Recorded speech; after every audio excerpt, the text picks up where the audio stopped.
Hola a todos y bienvenidos una vez más a nuestro canal. El día de hoy hablaremos de 3 casos impactantes. En uno de ellos conoceremos cómo una madre frotó heroína en las encías de su bebé y qué pasó después. En otro caso hablaremos sobre el trato que recibía una niña de 5 años por parte de sus familiares. Y por último hablaremos sobre el secuestro de un niño de 5 años de edad y qué pasó 25 años después. Sin más que agregar, comencemos rápidamente con todos los detalles. El caso de Kimberly Nilligan. El 19 de octubre del año 2018, alrededor de las 11 de la noche, el 911 recibió una llamada de una mujer que aseguraba que su hija de 1 año no respondía. Las autoridades acudieron a la casa de Kimberly Nilligan y su familia, ubicado en Holiday Trailer Park, en la ciudad de Bangor, estado de Maine, Estados Unidos. Al llegar, los paramédicos realizaron RCP a la pequeña, quien rápidamente fue trasladada al centro médico. Desafortunadamente, la pequeña llamada Jordyn fue declarada muerta al llegar. En un principio se pensó que la pequeña había fallecido a causa de alguna enfermedad, debido a que Jordyn había nacido prematura y había tenido problemas neurológicos.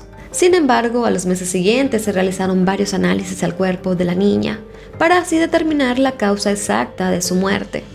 Estos estudios dieron como resultado de que la niña había muerto por intoxicación, por exposición aguda de fentanilo, lo que quiere decir es que la niña tuvo que haber ingerido el fentanilo. La pequeña niña vivía con sus padres Kimberly Nilligan, Shane Smith y sus hermanos.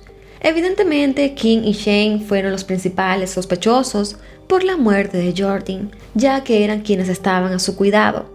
Por esto ambos fueron interrogados en repetidas ocasiones y todas las veces cambiaron algo de sus versiones. Pero finalmente el padre de la niña declaró ante los oficiales que Kimberly le había frotado heroína en las encías de Jordyn para así ayudarla a dormir, ya que la niña tenía problemas estomacales que no la dejaban conciliar el sueño. Según Shane, él y Kimberly habían estado consumiendo dicha droga desde hace un par de meses y que Kimberly tenía esa misma cantidad de tiempo agarrando el residuo de los empaques de la heroína con sus dedos y frotándoselo a la bebé en sus encías. Supuestamente vio a Kim hacerlo al menos 15 veces.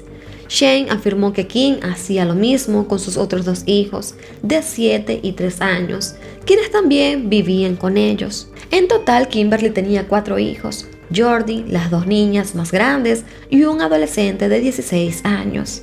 Ante estas afirmaciones, Kimberly negó rotundamente haberle drogado a sus hijos, pero las autoridades encontraron unos mensajes de texto que intercambió Shane y Kim, en los que ella decía: "Sabes que no lastimé a nuestra hija a propósito", y otros donde hablaban sobre comprar Narcan. Narcan o naloxona es un medicamento usado para revertir los efectos de sobredosis. Este tipo de producto ayuda a restaurar la respiración de una persona con problemas para respirar causados por una sobredosis de heroína, opioides o fentanilo. Si bien Shane afirmaba que Kim frotaba heroína en las encías de Jordyn, no pudo explicar cómo la niña pudo haber muerto por fentanilo. Sin embargo, los expertos aseguraron que el fentanilo muchas veces se mezcla con heroína para hacerla más potente y también adictiva. El fentanilo es muchísimo más peligroso y mortal que la heroína. De hecho, el fentanilo es la principal causa de muerte por sobredosis en el estado de Maine. Shane aceptó que no protegió a la niña, pero dijo que no lo vio como algo malo, porque Kimberly le aseguró que lo que hacía era seguro y también le ayudaba a la pequeña. No está claro si el padre de la niña fue detenido y acusado también por todo lo que sucedió, ya que en teoría él también puso en peligro la vida de sus hijos y admitió haber consumido heroína en la misma casa donde se encontraban sus hijos. De cierta manera, aunque él no lo haya hecho directamente, en muchas ocasiones estaba al tanto de todo lo que sucedía en su casa y no hizo nada. Ya para el 17 de septiembre del año 2019, es decir, casi un año después de la muerte de Jordyn, Kimberly Nilligan, de 33 años, fue arrestada por la muerte de su hija. Pese a que mucha gente consideró que Kimberly debía ser acusada de asesinato, la fiscalía solo pudo acusarla de poner en peligro el bienestar de un menor y de posesión de drogas, porque eran los únicos 2 cargos que podían probar en aquel juicio. En la audiencia de lectura de cargos realizada el 18 de septiembre en el tribunal, Kim se declaró inocente. Mientras estaba en la corte, Kim también insultó e hizo gestos obscenos hacia la prensa. La actitud agresiva de Kimberly fue algo que jugó en su contra, sobre todo con su imagen en los medios, ya que la mostraba como una mujer malvada e iracunda. Pese a todo esto, se le otorgó una libertad bajo fianza con la condición de que no tuviera contacto con Shane y que pudiera ver a sus otros hijos solo bajo supervisión. Asimismo, se le ordenó realizarse una evaluación psiquiátrica. Tras salir bajo fianza, Kimberly subió unos videos a su cuenta de Facebook, donde se mostraba muy molesta por los comentarios de la gente que creía todo lo que los medios publicaban. Kimberly afirmó que Shane era quien consumía fentanilo y también la heroína. Aseguró que ella pasó todas las pruebas de drogas y él no, pero aún así la policía y la gente creía en la versión de él y no en la que ella decía. En una entrevista para un canal de televisión, Kimberly volvió a declarar su inocencia y esta vez acusó directamente a Shane de ser el responsable de todo y de acusarla falsamente a ella para liberarse del problema. Kimberly habló un poco más sobre su vida y lo difícil que fue cuidar de Jordan, ya que ella nació con 27 semanas y 6 días de gestación. Según Kimberly, ella tuvo que ser sometida a una cesárea de emergencia debido a que Shane le dio una golpiza mientras estaba embarazada y Jordan había tenido un derrame cerebral en su vientre. Contó que luego del nacimiento de Jordan fue una niña muy enferma, con necesidades y cuidados especiales. Además aseguró que había tenido problemas con las drogas en un pasado, pero que ella ya tenía 8 años continuos sobria. Los cargos de los que fue acusada Kimberly conllevaban una pena máxima de 1 año de prisión y una multa de hasta $2,000. Desafortunadamente no se tiene mucha información pública sobre su condena o si finalmente pudo comprobar que no fue ella quien le dio el fentanilo a Jordan. Por su parte, Shane Smith no tuvo ningún tipo de consecuencias relacionadas al caso de Jordan. Y hasta el día de hoy esto es todo lo que se sabe sobre el caso de la pequeña Jordan.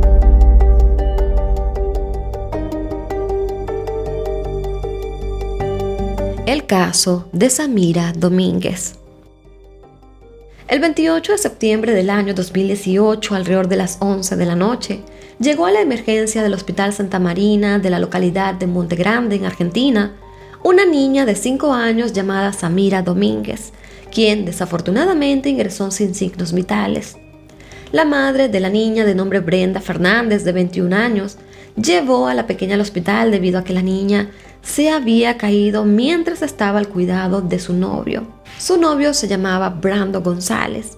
Samira tenía hipoacusia, es decir, pérdida de audición, por lo que tampoco hablaba claramente y se comunicaba con señas. Tenía una hermana gemela llamada Eulín, quien no tenía ninguna condición. Según Brenda, cerca de las 12 del mediodía, ella tuvo que asistir a la escuela de las niñas, ya que tenía una reunión de padres, y cuando regresó encontró a la niña dormida en un sillón, con la lengua dada vuelta. Brenda, al parecer, no se preocupó demasiado, hasta que la niña se despertó y comenzó a vomitar sangre varias veces.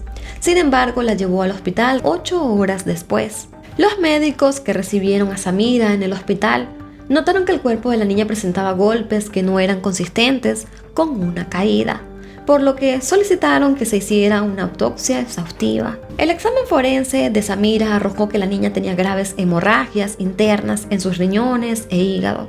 Se determinó que la niña también había recibido un pisotón en su torso que dañó varios de sus órganos, aunque un médico aseguró que de haber sido atendido con tiempo, la niña podría haber sobrevivido. También se le hizo estudios para determinar si la niña había sufrido abuso sexual, pero esto fue descartado. Evidentemente, tras la muerte de la pequeña y la autopsia que se le realizó, Brandon González, el novio de Brenda, fue detenido por ser sospechoso de haber causado la muerte de Samira. Las investigaciones en torno al caso se inclinaron de inmediato y pronto se conoció que Brandon, quien contaba con 19 años, tenía denuncias previas de violencia doméstica. Cabe destacar que Brandon fue arrestado el día siguiente de la muerte de Samira, pero Brenda no fue arrestada sino meses después, por lo que la policía pensó que ella podía haber sido víctima de violencia doméstica por parte de Brandon. Así que mientras se investigaba, Brenda seguía en libertad. Para conocer un poco más sobre la vida familiar, Brandon y Brenda habían iniciado su relación casi 6 meses antes de los hechos. Es decir, tenían muy poco tiempo. Ella era 2 años mayor que él. Ambos vivían en el mismo barrio, pero a solo unas cuadras de distancia. Brandon vivía con sus padres, mientras que Brenda vivía solo con sus hijas. La pareja no vivía en la misma casa, pero se mantenían siempre juntos. Generalmente Brandon se quedaba a dormir a casa de Brenda y viceversa. Por otra parte, la policía llegó a entrevistar a la hermana gemela de Samira, Yulen, y la niña aseguró que Brandon había golpeado salvajemente a Samira, por lo que ella fue testigo presencial del crimen.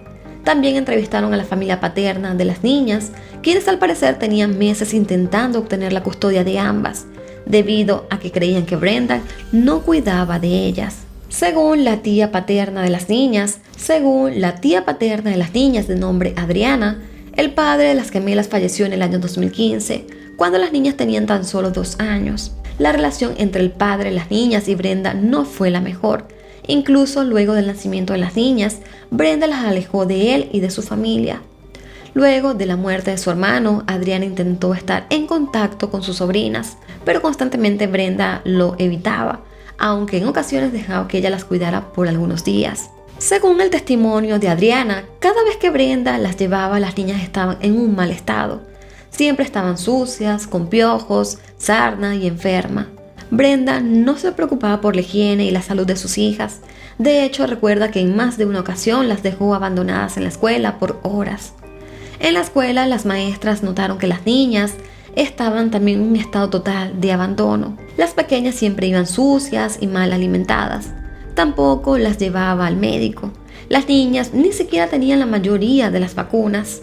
Así que Adriana aseguró que ella y su familia se encargó de conseguirle a Samira un dispositivo auditivo para que así la niña pudiera escuchar y tener una mejor vida, pero Brenda se negaba a ponérselo. De hecho, Adriana afirmó que Brenda solo acudía a ella cuando necesitaba algo de dinero para comprar comida, ropa o pañales, pero nada más, es decir, solo las buscaba por algún tipo de interés. En una ocasión, Samira llegó a casa de su tía con golpes, mordiscos, signos de ahorcamiento y hematomas.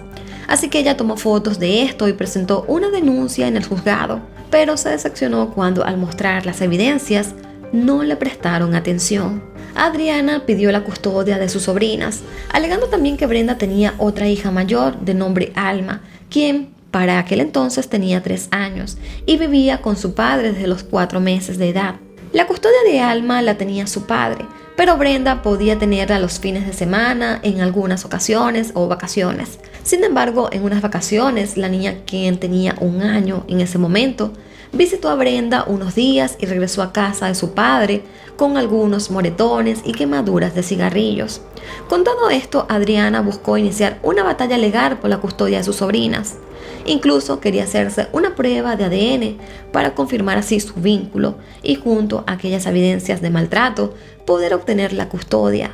Pero desafortunadamente la justicia no le hizo caso, hasta que Samira terminó falleciendo, ya que luego de esto sí se le fue otorgada la custodia de la otra niña de nombre Yulen.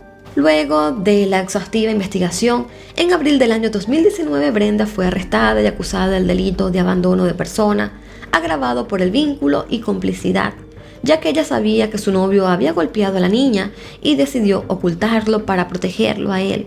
Mientras tanto, Brandon fue acusado de homicidio. El juicio se llevó a cabo en agosto del año 2022 y esto fue a puertas cerradas en el Tribunal 9 de Lomas de Zamora, debido a que la víctima era una niña de tan solo 5 años y por esto no se tienen muchos detalles del crimen y de lo que se habló en el juicio. Se conoció por parte de la familia paterna de las niñas que Brandon y Brenda no mostraron ningún tipo de remordimiento mientras contaban lo sucedido en el juicio. Incluso llegaron a decir que Samira tenía la culpa de su muerte porque ella no pudo decir que sentía dolor por los golpes para que así pudiera ser atendida con rapidez. Finalmente, el 30 de agosto del año 2022, ambos fueron declarados culpables. Brandon, de 23 años, fue sentenciado a prisión perpetua por ser considerado como autor material del homicidio agravado con alevosía, mientras que Brenda, de 25 años, fue condenada a 18 años de prisión, pese a que la fiscalía había pedido una pena de 21 años. y esto se estaba pidiendo por el delito de abandono de persona, seguido de una muerte agravada por el vínculo.